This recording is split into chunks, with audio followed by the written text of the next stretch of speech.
അസ്സലാമു അലൈക്കും വറഹ്മത്തുള്ളാഹി. അൽഹംദുലില്ലാഹ്. അല്ലാഹുമ്മ സ്വല്ലി അലാ മുഹമ്മദിൻ വഅലാ ആലി മുഹമ്മദ് വബാരിക് അലാ മുഹമ്മദിൻ വഅലാ ആലി മുഹമ്മദ് ഇന്നക ഹമീദും മജീദ്. ഊസിക്കും ബിതഖ്വല്ലാഹ്. അഊദു ബില്ലാഹി മിനശ് ശൈത്വാനിർ റജീം. ബിസ്മില്ലാഹിർ റഹ്മാനിർ റഹീം.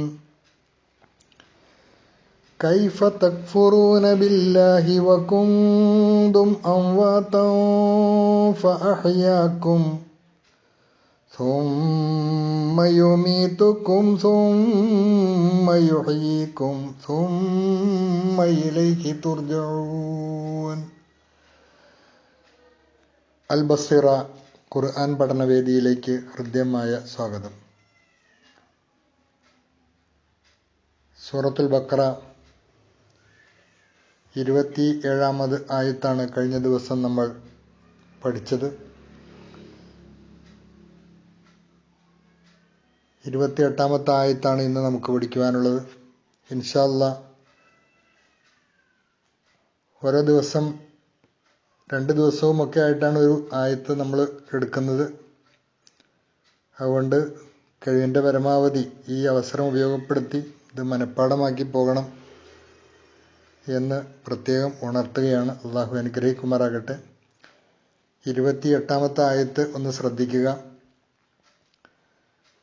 അതിലെ പദങ്ങൾ കൈഫ തക്ഫുറൂന ബില്ലാഹി വ കുന്തും അംവാത്തൻ ഫഅഹ്യാക്കും സുമ്മ യുമീതുക്കും സുമ്മ യുഹ്യീക്കും സുമ്മ ഇലൈഹി തുർജഊൻ. പല പദങ്ങളും നമുക്കറിയാവുന്നതാണ്. അതുകൊണ്ട് എൻ്റെ പാരായണം ശ്രദ്ധിക്കുക. ആദ്യം കൈഫ തക്ഫുറൂന ബില്ലാഹി വകുന്തും അംവാതൻ ഫഅഹ്യാക്കും ثم يميتكم ثم يحييكم ثم إليه ترجعون. കൈഫ തക്ഫുറൂന, ഇവിടെ പ്രത്യേകിച്ച് ഒന്നും പരിചയപ്പെടുത്താനില്ല. തക്ഫുറൂന എന്ന് വായിക്കും, തക്ഫുറൂന എന്ന് വായിക്കരുത്. കൈഫ തക്ഫുറൂന, തക്ഫുറൂന, തക്ക് എന്ന് തെളിച്ച് പറയാൻ പാടില്ല. ഖാഫാണെങ്കിലാണ് തെളിച്ച് പറയേണ്ടത്, കാഫാണ്. കൈഫ തക്ഫുറൂന ബില്ലാഹി, ബില്ലാഹി എന്ന് വായിക്കരുത്, ബില്ലാഹി. അതൊക്കെ നമുക്ക് അറിയാവുന്ന കാര്യമാണ്. അള്ളാഹു എന്നുള്ള വാക്കിൻ്റെ തൊട്ട് മുമ്പ് വായിക്കുന്ന അക്ഷരത്തിന് കസ്ർ വരികയാണെങ്കിൽ അവിടെയെല്ലാം അള്ളാ എന്നുള്ള അല്ല എന്ന് തിരുത്തി വായിക്കണം. ഇവിടെ ബി ആണ് തൊട്ട് മുമ്പ് വന്നത്, കസ്റുള്ള അക്ഷരം. അപ്പോൾ ബില്ലാഹി. കൈഫ തക്ഫുറൂന ബില്ലാഹി, കൈഫ തക്ഫുറൂന ബില്ലാഹി വകുന്തും, വകുന്തും, നൂന് സുക്കൂനില്ലാത്ത നൂനാണ്, അവിടെ ശ്രദ്ധിക്കണം. അവിടെ കുന്തും എന്ന് വായിക്കാൻ പാടില്ല. വകുന്തും. അടുത്ത വാക്ക് അംവാതൻ ഫ, അംവാതൻ ഫ. തായുടെ ഫതഹ് തൻവീൻ മറച്ച് മണിച്ചാണ് വായിക്കേണ്ടത്. അംവാത്തൻ എന്ന് തെളിച്ച് വായിക്കാൻ പാടില്ല. അംവാതൻ ഫഅഹ്യാക്കും, അംവാതൻ ഫഅഹ്യാക്കും, ഫഅഹ്യാക്കും. അവിടെ ശ്രദ്ധിക്കേണ്ടത് ഫഹ്യാക്കും എന്ന് ചിലപ്പോൾ ആവേശത്തിന് സ്പീഡിലൊക്കെ എഴുതി പോകുമ്പോൾ ഫഹ്യാക്കും എന്ന് തോന്നുന്നു. വലിയ തെറ്റാണ്, അങ്ങനെ ഓതാൻ പാടില്ല. ഫഅഹ്യാക്കും, ആ ഹംസ തെളിച്ച് തന്നെ പറയണം. ഫഅഹ്യാക്കും. അവിടെ വഖഫിൻ്റെ അലാമത്തുണ്ട്. ഏറ്റവും കൂടുതൽ ഖുർആനിൽ വരുന്ന സ്വാദ്, ലാമ്, യാ, ആ അടയാളമാണ് അവിടെ ഉള്ളത്. അവിടെ നിർത്താൻ അനുവാദമുണ്ട്. നിർത്താതെ ഓതേണ്ടവർക്ക് അതാണ് ഏറ്റവും നല്ല, അങ്ങനെയും ഓതാം. നമ്മൾ പഠിതാക്കൾ എന്നുള്ള നിലയ്ക്ക് നിർത്തി തന്നെ ഓതി ശീലിക്കുക. അനുവാദമുള്ളിടത്തൊക്കെ നമുക്ക് നിർത്തി പഠിക്കാം. അപ്പം അവിടെ വഖഫ് ചെയ്തു അത്. കൈഫ തക്ഫുറൂന ബില്ലാഹി വകുന്തും അംവാതൻ ഫഅഹ്യാക്കും. അത്ര ആദ്യം കാണാൻ പഠിക്കുക ഒരു പോർഷൻ, അപ്പോൾ എളുപ്പമുണ്ട്.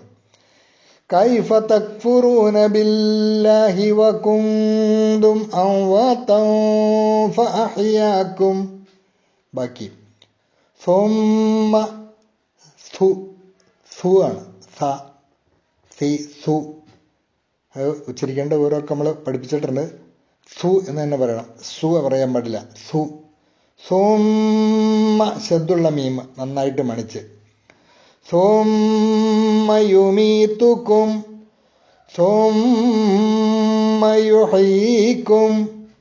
ثم إليه ترجعون ثم يميتكم ثم يحييكم ثم إليه ترجعون. ثم 3 പ്രാവശ്യം ആവർത്തിച്ച് വരുന്നുണ്ട്. അപ്പോൾ കാണാതെ പഠിക്കുന്നവർക്ക് അത് ഓർമ്മയിൽ സൂക്ഷിക്കാൻ ഒരു അടയാളമാണ്. ആ സുമ്മ ആവർത്തിച്ച് വരുന്ന ഓർത്തിരുന്നാൽ ബാക്കി ഇങ്ങനെ തുടർച്ചയായിട്ട് കിട്ടും. ثم يميتكم ثم يحييكم ثم إليه ترجعون. അവിടെ ശ്രദ്ധിക്കേണ്ടത് സുമ്മ ഇലൈഹി എന്നുള്ളിടത്ത് ഒട്ടും നീട്ടിക്കൂടാ. ഇലൈഹി എന്ന് പറയുള്ളൂ. ഇലൈഹി എന്ന് നീട്ടി വായിക്കാൻ പാടില്ല. ثم إليه ترجعون. അവിടെ നീട്ടിന് ശേഷം സുക്കൂനിൽ വഖഫ് വരുന്നതുകൊണ്ട് സാധാരണയിൽ കൂടുതൽ നീട്ടി വേണം നിർത്തുവാൻ. ഇത്രയുമാണ് പാരായണവുമായി ബന്ധപ്പെട്ട് ആയത്തിൽ പറയുവാനുള്ളത്. ആവർത്തിച്ച് കേട്ട് നന്നായി അക്ഷരസ്ഫുടതയോടുകൂടി ഓതി പഠിക്കുക, അത് കാണാതെ പഠിക്കുകയും ചെയ്യുക. ഇവിടെ ഇനി അതിൻ്റെ പദങ്ങളാണ് നമുക്ക് പരിചയപ്പെടാനുള്ളത്. നോക്കുക, നിങ്ങളുടെ നോട്ടിൽ അതിൻ്റെ പദാനുപദം അർത്ഥം കൊടുത്തിട്ടുണ്ട്. കൈഫ നമുക്ക് എപ്പോഴും ആവശ്യം വരുന്ന ചോദ്യം ചോദിക്കാൻ ഉപയോഗിക്കുന്ന ക്വസ്റ്റ്യൻ വേർഡാണ് കൈഫ എന്നുള്ളത്. എങ്ങനെ എന്നാണ് വാക്കിൻ്റെ അർത്ഥം. എങ്ങനെ. കൈഫ എങ്ങനെ. തക്ഫുറൂന തക്ഫുറൂന. കഫറ അവൻ നിഷേധിച്ചു, യക്ഫുറു അവൻ നിഷേധിക്കുന്നു, തക്ഫുറു നീ നിഷേധിക്കുന്നു. അതിൻ്റെ ബഹുവചനമാണ് തക്ഫുറൂന. നിങ്ങൾ നിഷേധിക്കും. എങ്ങനെ നിങ്ങൾക്ക് നിഷേധിക്കാൻ കഴിയുന്നു? കൈഫ തക്ഫുറൂൻ. എങ്ങനെ നിങ്ങൾ നിഷേധിക്കും? എങ്ങനെയാണ് നിങ്ങൾ നിഷേധിക്കുക? ബില്ലാഹി സർവേശ്വരനെ. സർവേശ്വരനെ എങ്ങനെയാണ് നിങ്ങൾക്ക് നിഷേധിക്കാൻ കഴിയുക? അള്ളാഹുവിൻ്റെ ചോദ്യമാണ്. കൈഫ തക്ഫുറൂന ബില്ല. സർവേശ്വരനായ അള്ളാഹുവിനെ എങ്ങനെയാണ് നിങ്ങൾക്ക് നിഷേധിക്കാൻ കഴിയുക? എന്നിട്ട് അള്ളാഹു പറയുന്നത് അടുത്ത വാക്ക് നോക്കുക. കുന്തും നിങ്ങളായിരുന്നു അംവാത്തൻ നിർജീവ വസ്തുക്കളായിരുന്നു. കുന്തും അംവാത്തൻ നിങ്ങൾ നിർജീവ വസ്തുക്കളായിരുന്നു.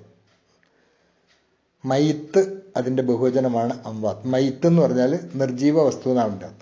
അതിൻ്റെ ബഹുവചനമാണ് അംവാത്ത്, നിർജീവ വസ്തുക്കൾ. നിങ്ങൾ നിർജീവ വസ്തുക്കളായിരുന്നു. ഫ എന്നിട്ട് അഹ്യ അവൻ ജീവിപ്പിച്ചു. അഹ്യ അവൻ ജീവിപ്പിച്ചു. കും നിങ്ങളെ.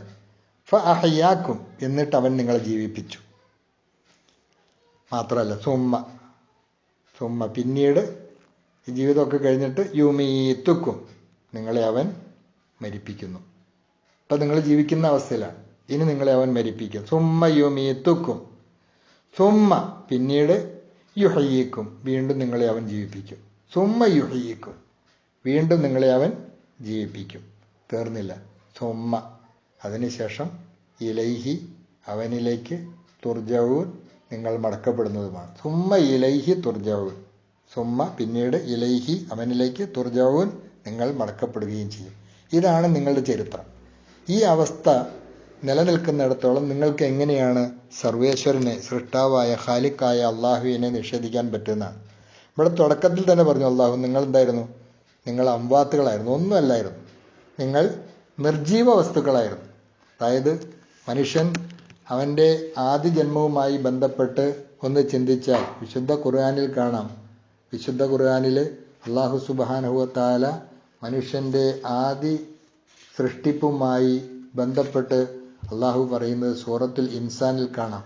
ഹൽ അത്താ അലൽ ഇൻസാനി ഹീനും മിനദ് ദഹ്രി ലം യകുൻ ശൈഅൻ മദ്കൂറ.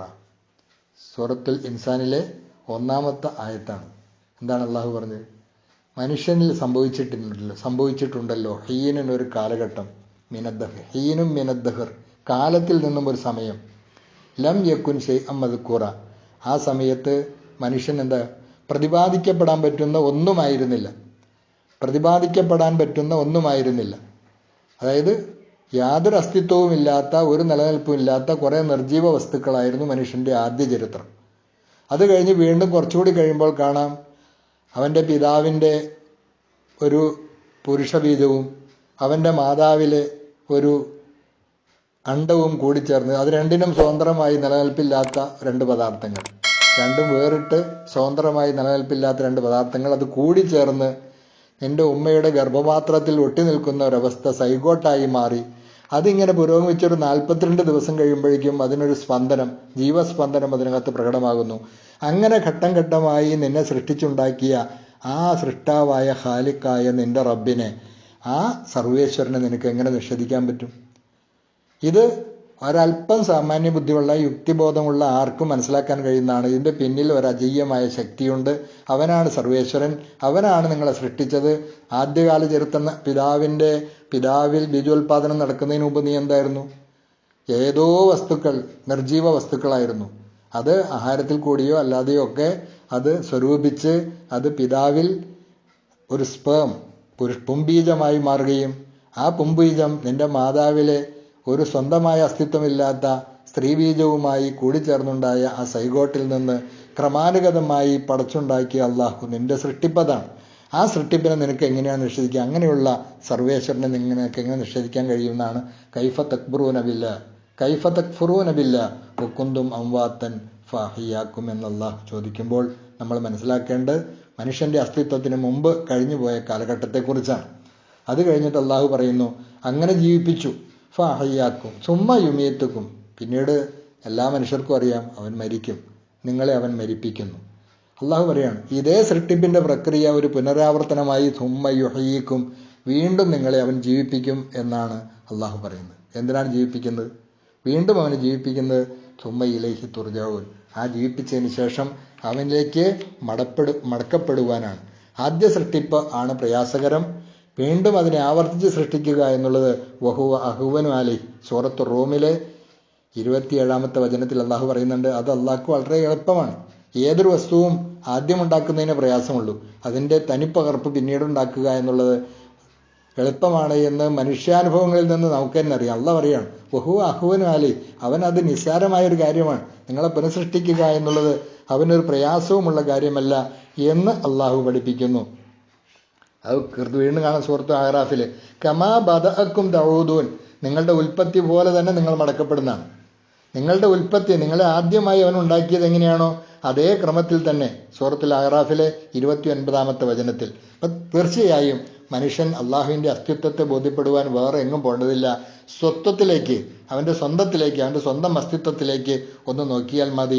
അവൻ്റെ ഭൂതകാല ചരിത്രവും വർത്തമാനകാല ചരിത്രവും അറിയാവുന്ന ഒരാൾക്ക് അവൻ്റെ ഭാവികാല ചരിത്രത്തിൽ സർവേശ്വരൻ പറയുന്ന കാര്യങ്ങൾ വിശ്വസിക്കാൻ ഒരു പ്രയാസവുമില്ല എന്നാണ് വിശുദ്ധ ഖുർആൻ ഈ വചനത്തിൽ കൂടി നമ്മെ പരിചയപ്പെടുത്തുന്നത്. വലിയ ആശയം ഉൾക്കൊണ്ട ഒരു ആയത്താണ്.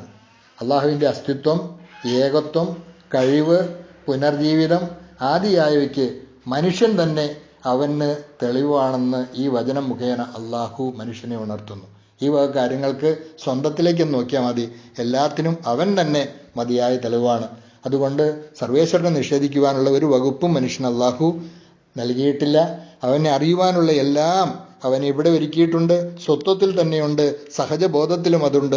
ആ സർവേശ്വരനെ ആരാധിച്ചാണ് മനുഷ്യൻ ജീവിക്കേണ്ടത്, അവന് വഴിപ്പെട്ടാണ് ജീവിക്കേണ്ടത് എന്നാണ് വിശുദ്ധ ഖുർആൻ പഠിപ്പിക്കുന്നത്. ഈ ആയത്ത് മഹത്തായ ആശയം ഉൾക്കൊള്ളുന്നതാണ്. നന്നായി പഠിക്കുക. അള്ളാഹു അനുഗ്രഹിക്കുമാറാകട്ടെ. വിശുദ്ധ റമളാൻ നമ്മോട് യാത്ര ചോദിക്കുകയാണ്. ഇസ്തിഗ്ഫാർ അധികരിപ്പിക്കുക, പുണ്യകർമ്മങ്ങൾ അധികരിപ്പിക്കുക, അള്ളാഹുവിലേക്ക് കൂടുതൽ അടുക്കുക. നാം നേരിടുന്ന പ്രതിസന്ധികളിൽ മോചനം കിട്ടുവാൻ വേണ്ടി നിരന്തരമായി നമസ്കാരത്തിലും നമസ്കാരത്തിന് ശേഷവും നിരന്തരമായി അള്ളാഹുവിനോട് ആത്മാർത്ഥമായി ദുആ ചെയ്യുക. അള്ളാഹു അനുഗ്രഹിക്കുമാറാകട്ടെ. വാഖിറു ദഅ്വാന അൽഹംദുലില്ലാഹി റബ്ബിൽ ആലമീൻ. അസ്സലാമു അലൈക്കും വറഹ്മത്തുള്ളാഹി.